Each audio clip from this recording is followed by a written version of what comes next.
하나님 살아계십니다. 네. 하나님은 전지하고 전능하십니다.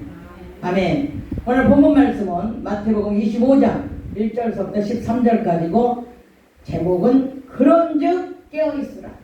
그런즉 깨어있으라. 아멘. 마태복음 25장의 내용을 보면 세 가지 비유가 나옵니다. 첫 번째는 이제 이 신랑과 비유, 기름 준비에 대한 비유고, 근데 예수님께서 왜 이 비유를 말씀하셨느냐?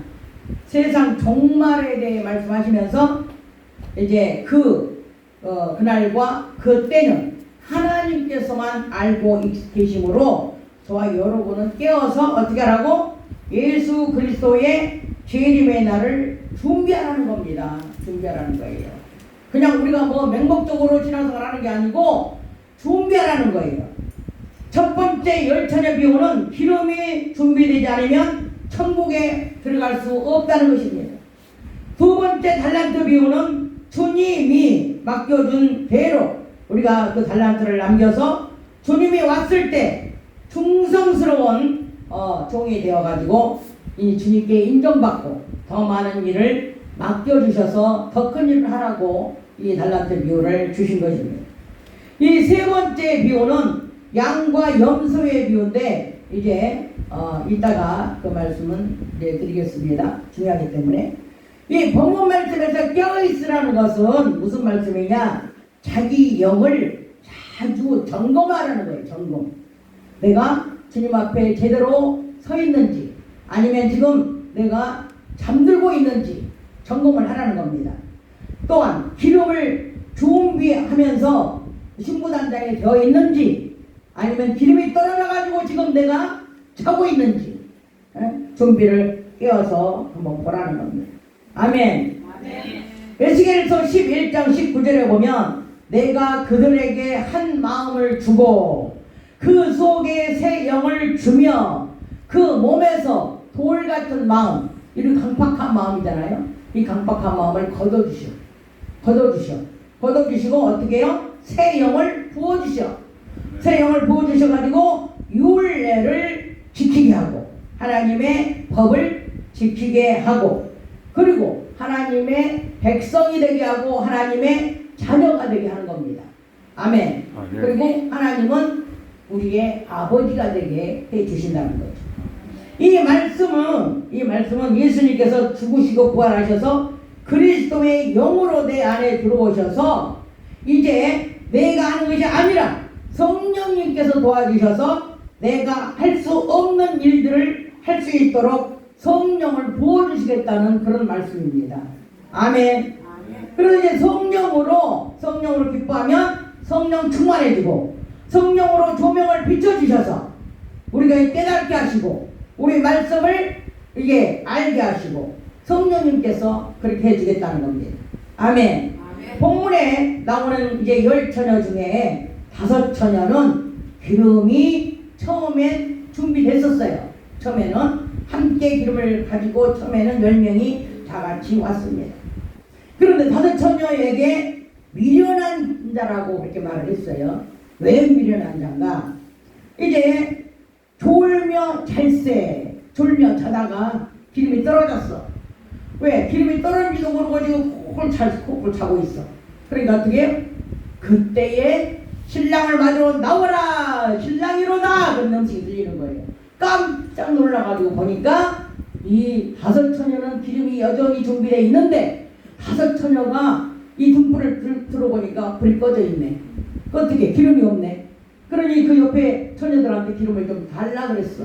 그랬더니 야, 차라리 기름을 나눠 쓰다 보면 너랑 나랑 다 우리도 다 부족해. 다 꺼져 있어. 그러니까 차라리 기름 장사한테 가서 기름을 구해와라 이 말이야. 네. 그러니까 어떻게 했어요? 그러니까 그 기름을 사러 간 사이에 어떻게 했어요? 신랑이 와버렸어. 와가지고 이제 그 기름 사러 간 사람들은 모르고 5처녀가 기름을 넣어가지고 등불을 들고 있으니까 그 처녀들하고 함께 이제 천국문을 열고 들어가고 없었습니다. 그러니 어떻게 해요? 이제 5처녀가 기름 사가지고 와보니까 이미 예수님은 5처녀 등불을 준비하고 있는 처녀하고 이제 천국에 올라가 버렸습니다. 아멘. 이 영적인 것을 말씀하시는 거예요. 신앙생활 잘하다가 성령 충만 떨어져가지고 교회 안 나오는 사람 많잖아요. 이런 사람은 이제 기름을 사러 가는 사이에 이제 예수님 오셔갖고 기름 준비한 처녀들과 올라가 버린 것과 똑같아. 이 사람들은 절대 천국에 갈 수가 없습니다. 왜냐? 시험이 들어가고 있는데 어떻게 데리고 가? 기름이 준비 안 돼 있는데 어떻게 데리고 가? 지금 졸며 자고 있는데 어떻게 데리고 가? 못 데리고 가는 겁니다. 데리고 가고 싶어도. 이거는 시험 되는 사람은 빨리 일어나가지고 얼른 정신 차리고 하나님 말씀으로 새롭게 열심히 준비해야 주님이 용서해 주시고 데리고 가는 겁니다. 아멘. 오늘날 우리가 살고 있는 이때가 벌써 말세의 기말에 살고 있다는 것을 기억하시기 바랍니다. 노아 홍수처럼 서동과 고모라 때처럼 이제 술 취하고 방탕하고 음란한 사람들이 만연하여 멸망당했던 것을 연결하여 생각해보면 좋습니다. 오늘날도 마찬가지라는 거예요. 하나님의 심판의 도구는 물과 불과 그리고 전쟁 그리고 뭐예요? 전염병. 우리 이방 나라에 잘 사는 나라 이북이 우리보다 강하잖아요. 그걸 믿지 않잖아요. 그렇기 때문에 우리나라에 유혹을 하는 겁니다. 왜? 하나님이 우리나라를 깨닫게 하기 위해서 전쟁 또 전염병 이런 것들로 유혹을 하는 겁니다. 누가 하는 거예요? 악한 자들이 우리에게 행함을 하지만은 그러나 묘우야 하나님께서 깨닫지 못한 나라를 깨닫게 하기 위해서 그것을 심판의 도구로 사용한다는 사실을 믿으시기 바랍니다. 아멘. 그래 나라도 민족도 깨어있지 않으면 모든 일이 다 그렇게 되어져 가는 거예요. 아멘. 그래서 하나님이 어떤 도구로 심판하실지 어떤 모양으로 심판의 도구를 쓰실지 우리는 아무도 몰라요. 그래서 기도하는 자들만이 우리가 영적으로 뭔가 알고 하나님께서 가르쳐 주시면 그대로 우리는 하면 되는 거예요. 근데 우리는 뭐예요? 깨어있으라는 겁니다. 하나님께서 가르쳐 주시는데 너희는 깨어서 성령 충만을 받으라. 그러면은 어두움의 자녀들처럼 도둑같이 오지 않고 너희들에게는 빛의 자녀들에게는 다 가르쳐 준다는 겁니다. 데살로니가전서에 말씀하셨어요. 두 사람이 마태복음 24장 40절에 보면은 두 사람이 밭에 있다가 한 사람은 틀림받고 한 사람은 놔둬버리고 또 두 여자가 맷돌질하다가 한 사람은 데리고 한 사람은 놔둬버리고 이렇게 깨어있지 못한 사람들은 기름을 이제 준비하지 못하고 있는 여자들처럼 이렇게 멸망을 당할 수밖에 없습니다. 조상들이 이제 우리의 거울입니다. 이제 욥기 21장 19절에서 20절에 보면은 우리의 조상은 우리의 자기들의 그 죄를 조상들이 지은 그 모든 죄를 다 쌓아놓습니다. 조상들이 지어놓고 죽어버렸어. 죽어버렸는데 그걸로 끝나느냐? 죽었으니까 끝나느냐? 아니에요. 하나님은 그 죄를 차곡차곡 쌓아놨다가 그 후손들에게 갚으십니다. 몇 장 있다고요? 욥기 21장 19절에서 20절에 보면 그 말씀이 나옵니다. 우리의 조상은 자신들이 이제 의로운 척척하고 그리고 또 뭐예요? 자기들이 또 많이 배운 것처럼 쩍쩍하고 이렇게 살다가 갔어요. 그런 사람들 보고 예수님은 뭐라 그랬어요? 너희들이 바리새인이다. 너희들이 서기관이다. 그러면서 책망하시는데 뭐라 그랬느냐? 너희들은 해칠한 무덤이라는 거예요. 아멘. 해칠한 무덤. 바리새인과 서기관 같은 신앙생활이 얼마나 무서운지 아십니까? 예수님께서 이렇게 신앙생활하는 자들을 해칠한 무덤이라고 말씀하셨어요. 해칠한 무덤은 조상들 묘에 가보면 보기 좋게 벌초를 다 해놔가지고 깨끗합니다. 보기 좋습니다. 그리고 그 무덤은 뭐예요? 무덤은 겉에다가 회를 칠해가지고 반지르르하게 누구누구 이 딱 묘에다가 붙여놨어요. 그래 이런 거를 볼 때에 그 묘 속에는 뭐가 들어있어요? 겉으로는 보기 좋지만은 후손이 참 멋있게 해놨다. 보기는 좋아요. 그런데 그 속에는 시체가 썩어서 냄새가 나고 벌레들이 바글바글하고 이런 더러운 것들이 그 속에 있다는 사실을 믿으시기 바랍니다.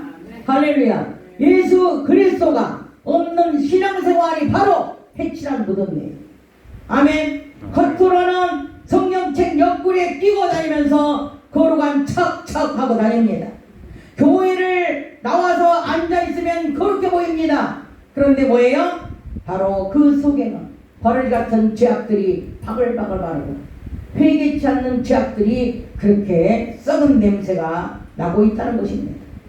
버를 같은 죄악들, 썩은 냄새 나는 이 죄악들, 이런 것들을 끊어버리시기 바랍니다. 사람도 이제 마음이 이제 감춰져 있어서 뭐예요? 보지 못하는 것들이 참 많습니다. 사람의 마음 보이세요? 내 마음 내가 봐도 안 보여. 다른 사람이 봐도 안 보여요. 사람의 마음은 보이지가 않습니다. 그런데 아버지와 자기 자신은 보이지 않지만 잘 알고 있어요. 내가 지금 무슨 행동을 했는지, 내가 무슨 죄를 졌는지 그 행동에 대해서는 잘 알고 있습니다. 아멘. 영적으로 깨우치지 못하면 영적인 눈이 가려워져서 자신의 마음을 들여다보지를 못하는 거예요. 내 마음이 얼마나 더러운지를 몰라. 지금 보지를 못하고 있어. 다섯 처녀 역시 성령이 충만하여 깨어있을 때는 이제 기름을 준비하여 가져갔습니다. 그런데 어떻게 했어요? 졸려가지고 자다 보니까 기름이 떨어진 것을 발견하지 못한 것입니다. 아멘. 자는 사람이 기름이 떨어졌는지 불이 꺼졌는지 압니까? 모르는 거예요. 몰라요. 데살로니가전서 5장 19절에 성령을 소멸치 말라는 말씀이 나옵니다. 기름은 바로 성령이에요. 에베소 5장 18절에도 너희가 술 취하지 말라. 이는 방탕한 것이니 오직 성령의 충만함을 받으라. 아멘. 성령을 소멸시키는 것들은 아직도 세상 것들을 벗지 못했다는 것입니다. 에베소 4장 20절에서 24절 한번 읽어볼까요? 에베소 4장 이 말씀은 이거예요. 에베소 4장 20절 잘 들으시기 바랍니다. 에베소 4장 20절부터 24절까지 찾았으면 시작. 오직 너희는 그리스도를 이같이 배우지 아니하였느니라. 진리가 예수 안에 있는 것 같이 너희가 참으로 그에게서 듣고 또한 그 안에서 가르침을 받았을 텐데 너희는 유혹의 욕심을 따라 썩어져가는 구습을 따르는 옛사람을 벗어버리고 오직 너희의 심령이 새롭게 되어 하나님을 따라 의와 진리의 거룩함으로 지으심을 받은 새 사람을 입으라. 할렐루야. 데살로니가 5장 21절 한번 봐요. 데살로니가 전서 5장 21절.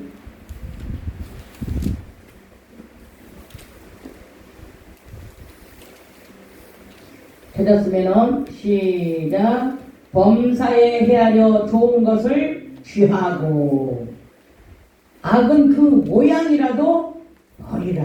아멘. 21절까지 다시 한번 읽어요. 21, 22 시작. 범사에 헤아려 좋은 것을 취하고 악은 모든 모양이라도 버려라. 아멘. 헤아려라는 말은 고르라는 겁니다. 덥석 생각 없이 뭔 일을 하지 말고 하나님께 기도해보고 또 기도해보고 그렇게 해서 하라는 겁니다. 어떤 모양이라도 버리라. 어떤 모양이라도 버리라는 겁니다. 하다못해 짐승 같은 또 어떤 형상 아니면 어떤 그림 이런 것들 그런 악한 모양들을 버리라는 것입니다. 아멘. 아멘. 그런 것들은 다 안 된다는 거죠. 아멘. 아멘. 그래서 이게 데살로니가전서 후서인가? 데살로니가 후서 5장 23절 4년 몇 장인지 잘못 썼네요. 아멘. 23절 5장 23절 그 바로 그 옆에 밑에 있죠. 데살로니가전서 5장 23절 아까 읽은 바로 밑에 절 시작. 평강의 하나님이 친히 너희로 온전케 거룩하게 하시고 또 너희 온 영과 혼과 몸이 우리 주 예수 그리스도 강림하실 때에 흠없게 보존되기를 원하시노라. 아멘. 아멘. 아멘. 왜 이렇게 하라는 겁니까? 주님이 오실 때 점도 없이 흠도 없이 하라는 겁니다. 그래 껴있는 삶이 바로 이런 삶이 되는 거예요. 아멘. 아멘. 그 하나님 믿는 거 여러분들이 하나님 믿는 거 맞아요? 하나님 믿는 거 맞습니까? 아멘. 예수님 사랑하는 거 맞습니까? 아멘. 그렇다면 하나님께서 말씀을 살고 있는 저와 여러분에게 지금 껴있는 삶을 요구하시는 겁니다. 아멘. 이렇게 사는 것이라고 말씀을 기록을 해서 우리에게 보여주신 거예요 지금. 그럼 우리가 지금 그 말씀을 봤습니다. 그래서 말씀대로 살아야 합니다. 어려워도 지켜야 합니다. 힘들지만 순종해야 합니다. 깨어있지 않고 말씀대로 살지 않고 성령 충만 받지 않으면 기름 준비하지 못한 미련한 다섯 처녀와 똑같습니다. 미련한 다섯 처녀는 신랑이 왔는데도 따라가지 못했어요. 영적으로 졸고 있는 이 신앙, 영적으로 잠들어 있는 이 신앙, 이런 사람들은 깨어나시기를 주 예수 그리스도 이름으로 축원합니다. 아멘. 사도 바울은 자기가 힘들게 어렵게 환난과 핍박과 여러 가지 환난과 고난 가운데서도 모두 견디며 참으며 인내하며 이겨냈기 때문에 오늘 저와 여러분에게 이방인처럼 살기 말라는 것입니다. 이방인들은 양심의 가책도 없이 술 취하고 음란하고 거짓말하고 이제 도둑질하고 그리고 사람 미워하고 돈 때문에 살인하고 남이 잘 되면 시일토하고 배아파하고 이런 죄들이 어디에 있느냐? 로마서 1장 29절부터 31절까지 사형에 처하는 죄들입니다. 이 죄가 제목이 몇 가지야? 19가지예요. 로마서 1장 사형에 처하는 제목이 19가지. 이것뿐이니까 갈라디아 6장 17절부터 보면은 육체의 일은 현저하니 이 제목이 15가지. 육체로 인해서 육체의 욕구를 참지 못해가지고 육체의 일로 죄를 짓는 것이 15가지. 디모데전서 6장 10절에 보면은 돈은 일만 악의 뿌리라고 했습니다. 돈 때문에 지은 죄가 10,000가지 악의 뿌리가 달려 있습니다. 우리의 조상들은 이 말씀을 들었지만 목이 곧은 백성이라서 말씀을 듣지 않고 회개도 하지 않고 하나님께 돌아오지도 않았습니다. 돈 때문에 10,000가지 악에다가 로마서 1장의 19가지 죄에다가 갈라디아서 16가지 죄에다가 합해보세요. 우리가 죄 때문에 살게 되는 거 이거 온전하게 살겠습니까? 우리 죄로 물들어 있어. 죄로 죄를 밥 먹듯이 짓고 있지만은 죄가 죄인 줄 모른다니까. 왜? 이 돈 때문에 지은 죄가 10,000가지예요. 10,000가지. 이 10,000가지 속에 우리가 지금 살아나고 있는 것이 얼마나 감사합니까? 아멘. 아멘.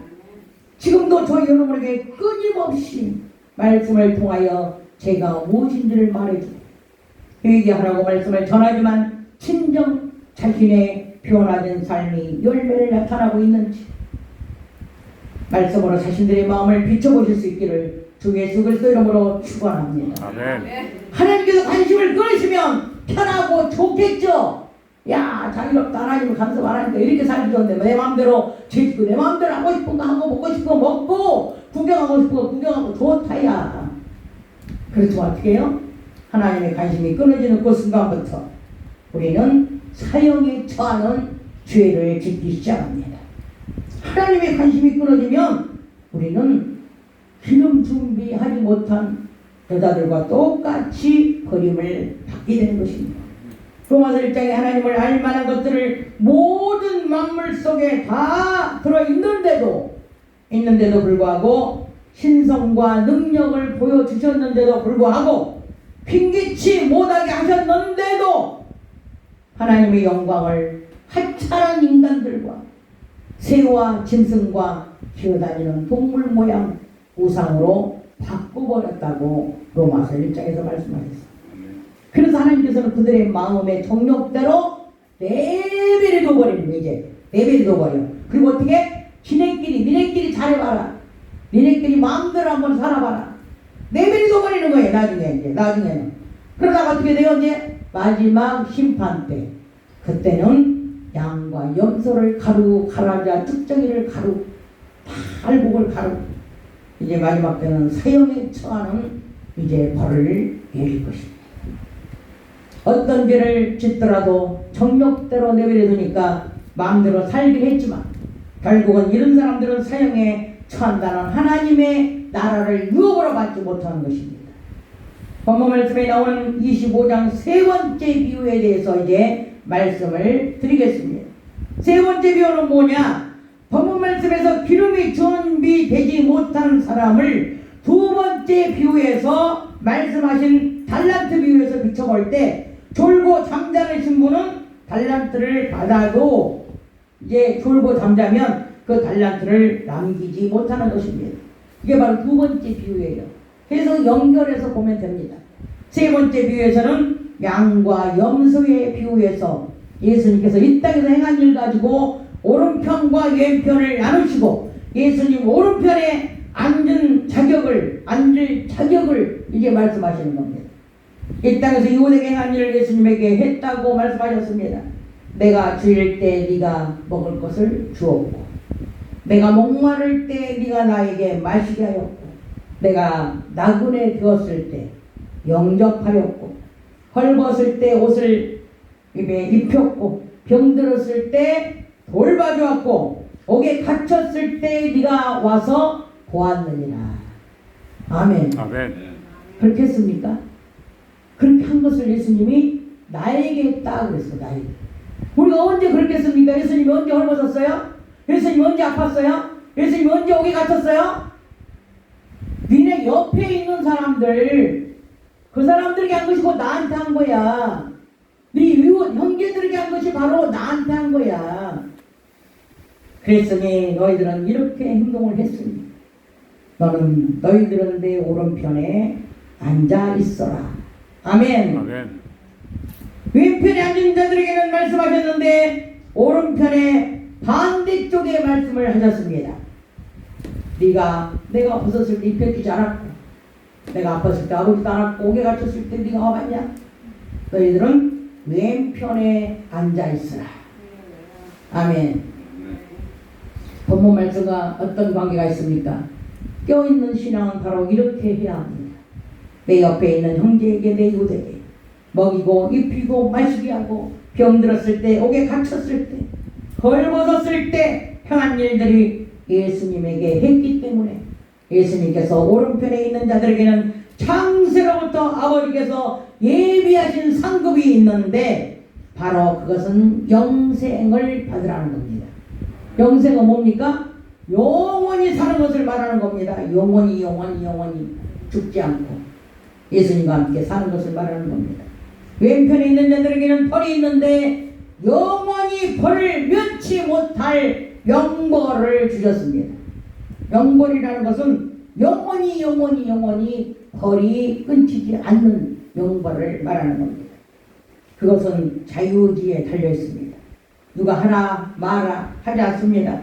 말씀으로만 알려드리는 것 뿐입니다. 오늘도 제가 말씀으로만 알려드리는 거예요. 하고 안 하고는 여러분들이 알아서 하는 거예요. 자유의지를 주셨어요. 하나님은 안 한다고 그대로 패는 것도 아니에요. 그날 그 시에 알곡과 쭉정이를 가릴 때 왼편과 왼편에 앉아있는 자들을 심판할 때 그때 하나님께서 처분을 하시는 거예요. 아멘. 상급은 아는 자만이 행동을 옮길 수 있습니다. 사도 바울은 상급에 미친 사람이었습니다. 왜 이렇게 어려운 일을 해야 합니까? 목숨까지 아끼지 않고 꼭 해야 되는 겁니까? 기름을 준비해야 되기 때문입니다. 기름은 성령님이십니다. 기름은 열매로 짜는 것입니다. 성령 충만을 받지 않으면 열매를 맺지 못합니다. 말씀대로 회개할 때, 전도할 때, 기도할 때, 찬송할 때 성령이 충만해집니다. 그러나 기름은 많이 나오지 않습니다. 이것보다 더 많은 열매를 얻으려면 핍박받으며 고난받으며 환난당하며 맺은 열매, 바로 마태복음 25장에 나오는 달란트, 그걸 남기는 것입니다. 양과 염소를 가는 이웃에게 행한 나의 삶과 모습에서 열매가 주렁주렁 맺어지는 것입니다. 기름은 열매가 많을수록 기름이 많이 나오는 거예요. 신랑이 오실 때 기름이 모자라지 않습니다. 왜? 기름을 많이 짜놨으니까. 뭘로? 성령의 열매로 기름을 짜는 거예요. 기름 준비를 하는 겁니다. 신랑이 오실 때 기름이 모자라지 않아요. 무슨 그런 사람들은. 행함으로 하지 않는 것은 열매가 되지 않기 때문에 기름이 나오지 않습니다. 주님 오실 때까지 성령의 열매, 갈라디아 5장 22절에 그 성령의 열매를 맺어서 계속 기름을 짜고 기름을 또 짜고 기름을 계속 준비하는 것이 바로 성령 충만이고 기름을 준비하는 것입니다. 무슨 말씀인지 이해가 되십니까? 이런 말씀들을 교회에서 안 해주기 때문에 성령은 기름이라고는 하지만 왜 기름이라고 할까? 성령을 왜 성령 충만을 꼭 받아야만 될까? 왜 기름 준비를 꼭 해야 될까? 이런 것들을 모르는 겁니다. 성도들이. 기름 없는 성도 신랑 만나지 못합니다. 자고 있는 신부, 졸고 있는 신부 기름 모자라 가지고 신랑 따라가지 못하듯이 기름 없는 성도 신랑 따라가지 못합니다. 갈라디아 5장 21절에 나오는 성령의 열매를 많이 맺으면 기름이 많아져서 신랑 만나는데 어려움이 없습니다. 그 성령의 열매는 아무나 맺을 수가 없죠. 핍박과 고난과 환난과 죽음까지도 우리가 각오하면서 열매를 맺는 것이 바로 갈라디아서 5장 22절에 맺는 성령의 열매인 것입니다. 바로 그 열매를 맺어야 기름이 많이 나와가지고 이 신랑 맞을 때 기름이 모자라지 않는 거예요. 그것을 바로 성령 충만이라고 말하는 겁니다. 아멘. 아멘. 성령 받지 못한 성도 천국하지 못합니다. 기름이 없기 때문입니다. 이 말씀을 잘 들으시고 깊이 생각하셔서 기름을 따는 방법을 자세하게 말씀드린 것을 오늘 시간에 잘 들으시고 또 더 기억을 하시려면 유튜브 들어가서 유튜브의 말씀을 몇 번씩 듣고 들으면 거기에서 이 성령 충만이 무엇인지 기름 준비가 무엇인지 자세히 이해가 되고 알 것입니다. 오늘 이 말씀을 기억하면서 성령 충만 받기 위해 우리 이제 주의 삼청하고 기도하십니다.